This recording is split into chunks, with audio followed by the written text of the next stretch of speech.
Hello my dear friends and my dear students. Today we are going to learn sequence of verbs in a verb phrase. Verb phrase में verbs का sequence कैसे होना चाहिए इसके बारे में हम आज सीखेंगे, आज पढ़ेंगे। पिछली वाली वीडियो में हम सीखे verb phrase के बारे में डिस्कस किए थे, पढ़े थे, लेकिन आज वही जो verb phrase कैसे कैसे हो सकते हैं। सबसे पहले हम ये जानना जरूरी है कि there are 4 types of verbs, 4 तरह के वर्ब्स होते हैं। एक होता है 5 टाइप्स ऑफ, एक होता है मेन वर्ब, दूसरा होता है जो हेल्पिंग वर्ब्स में 3 तरह के होते हैं, एक डू वर्ब, एक बी वर्ब और एक हैव वर्ब। डू वर्ब को सिंपल वर्ब बोला जाता है, बी वर्ब को प्रोग्रेसिव वर्ब बोला जाता है और हैव वर्ब को परफेक्टिव वर्ब बोला जाता है। 4 हो गए। और 5th नंबर होता है मॉडल वर्ब। तो कितने रकम के हो गए? Main verb, do verb, be verb, have verb और मॉडल वर्ब। ये जो 5 तरह के वर्ब्स होते हैं उसको अगर हम सेंटेंस में यूज करेंगे तो वो सीक्वेंस कैसे होना चाहिए।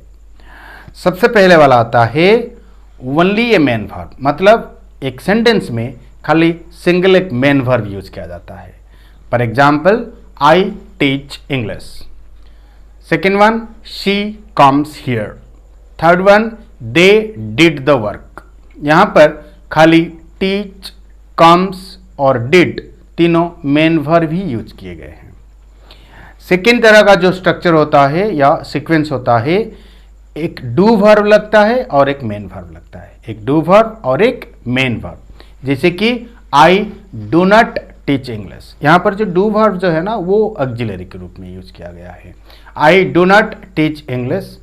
Second one, she does not come here. Third structure जो होता है, थर्ड सेंटेंस जिसका सीक्वेंस होता है, एक बी वर्ब और एक मेन वर्ब, एक बी वर्ब और एक मेन वर्ब।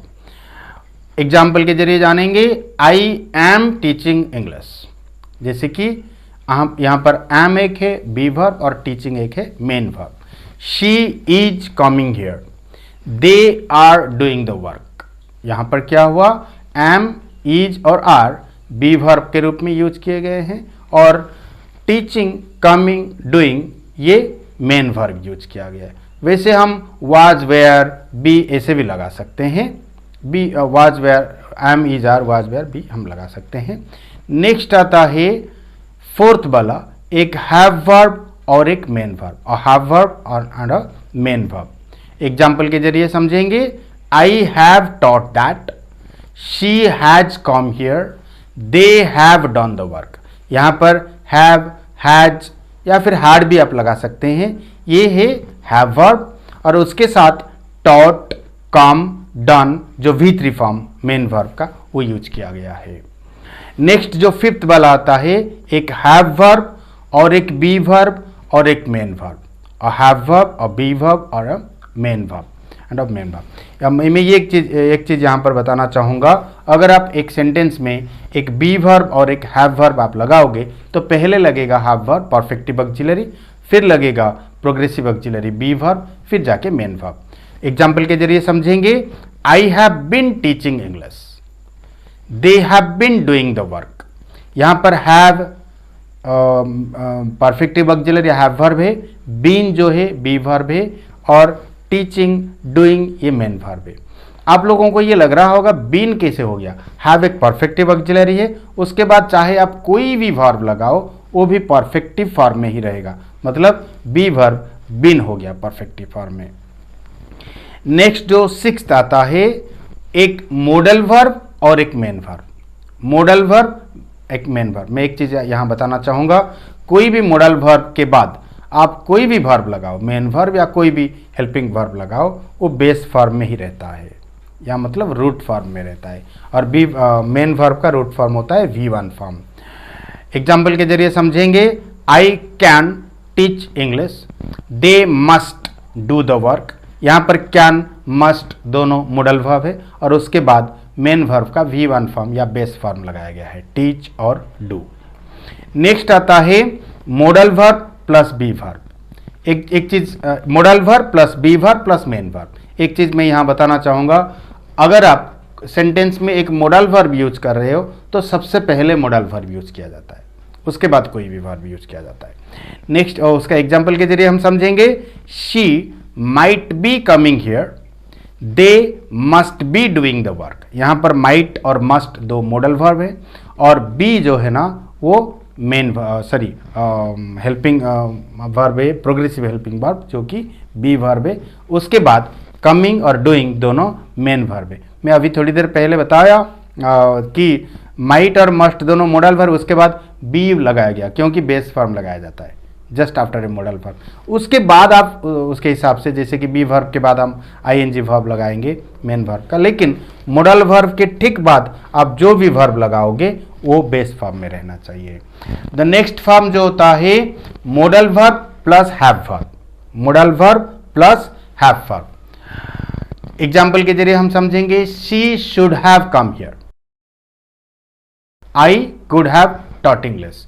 यहां पर शी के बाद जो शुड और आई के बाद जो कुड, ये दोनों मॉडल वर्ब है और मॉडल वर्ब के बाद बेस फॉर्म लगाया गया है परफेक्टिव ऑक्सिलरी का या फिर हैव वर्ब का, हैव ही लगाया गया है। और उसके बाद V3 फॉर्म, मेन वर्ब का V3 फॉर्म लगाया गया है। जो लास्ट वाला होता है, जो लास्ट सीक्वेंस होता है वो है पहले एक मॉडल वर्ब, फिर आता है एक हैव वर्ब, फिर आता है एक बी वर्ब, फिर आता है एक मेन वर्ब। मतलब यहां पर हम 3 ऑक्सिलरी यूज कर सकते हैं और एक मेन वर्ब लगाया जाता है। First one, the example is, she might have been coming here. She might have been, might हो गया modal verb, have perfective helping verb या हैव वर्ब, और बीन बी वर्ब या प्रोग्रेसिव हेल्पिंग वर्ब। उसके बाद कमिंग हो गया main verb. Next last वाला एग्जाम्पल जो होता है, they must have been doing the work. यहां भी वैसे ही है, मस्ट हो गया मॉडल वर्ब, फिर हो गया हैव परफेक्टिव हेल्पिंग वर्ब या फिर हैव वर्ब, बीन हो गया प्रोग्रेसिव हेल्पिंग वर्ब और डूइंग मेन वर्ब। एक आखिर रूल में आपको एक रूल में आप बताना चाहूँगा, अगर आप ये वीडियो देख रहे हैं, जो भी आप वीडियो देख रहे हैं, नोट निकाल के एक रूल लिख लीजिए, every verb has effect on the next verb. हर एक वर्ब का उसके अगले वाला वर्ब के ऊपर इफेक्ट पड़ता है या फिर प्रभाव पड़ता है। इसका मतलब क्या है, जो पहले वाला वर्ब जो भी जिस तरह का वर्ब होगा उसके अगले वाला वर्ब उसी फॉर्म में रहना चाहिए। जैसे कि पहला वाला वर्ब अगर बी वर्ब होगा तो नेक्स्ट वाला जो भी वर्ब आप यूज करोगे वो प्रोग्रेसिव फॉर्म में रहेगा। जैसे कि ये एम है, इसके बाद आप गो लगाओगे वो गोइंग हो जाएगा क्योंकि ये प्रोग्रेसिव वर्ब है, और इसके बाद गोइंग एक प्रोग्रेसिव फॉर्म है। यहाँ आप हैव है, उसके बाद मेन वर्ब लगाओगे तो वो हैव मतलब एक परफेक्टिव वर्ब है हैव, तो ये भी वर्ब परफेक्टिव फॉर्म में रहेगा। जैसे कि हैव ये गन हो जाएगा क्योंकि गो का परफेक्टिव या पास्ट पार्टिसिपल फॉर्म होता है गन। अगर मॉडल वर्ब रहेगा उसके बाद बेस फॉर्म रहेगा। कोई भी आप सीरियली आप, मैं लास्ट एग्जांपल के जरिए आपको समझाना चाहूंगा। देखिए पहले दे है जो सब्जेक्ट है, उसके बाद है मस्ट, मस्ट के बाद जो लगाया गया हैव वो बेस फॉर्म है। हैव के बाद जो बी वर्ब लगाया गया है वो बीन हो गया क्योंकि हैव एक परफेक्टिव हेल्पिंग वर्ब है, उसके बाद बी का परफेक्टिव वर्ब बन गया। बी का परफेक्टिव फॉर्म होता है बिन, और बिन के बाद जो मेन वर्ब लगाया गया है, बिन एक प्रोग्रेसिव हेल्पिंग वर्ब है और उसके बाद जो भी वर्ब लगेगा वो प्रोग्रेसिव फॉर्म में रहेगा, और डू का प्रोग्रेसिव फॉर्म होता है डूइंग। मतलब सीरियली एक वर्ब के बाद जो भी वर्ब लगाया जाएगा उसके बाद उसके ऊपर उसका प्रभाव रहता है। तो मेरे ख्याल से आप लोग आज सारे सीक्वेंस समझ गए होंगे। मैं ये पॉजिटिव में दिया हूँ, और 10 स्ट्रक्चर्स मॉडल स्ट्रक्चर्स के वीडियोज अगर आप देखे होंगे उसमें सारे सेंटेंसेस का नेगेटिव इंटरोगेटिव और नेगेटिव इंटरोगेटिव फॉर्म कैसे किया जाता है, क्वेश्चन फॉर्म डबल क्वेश्चंस कैसे बनाया जाता है, वो सारे आपको जानकारी वहाँ मिल जाएंगे।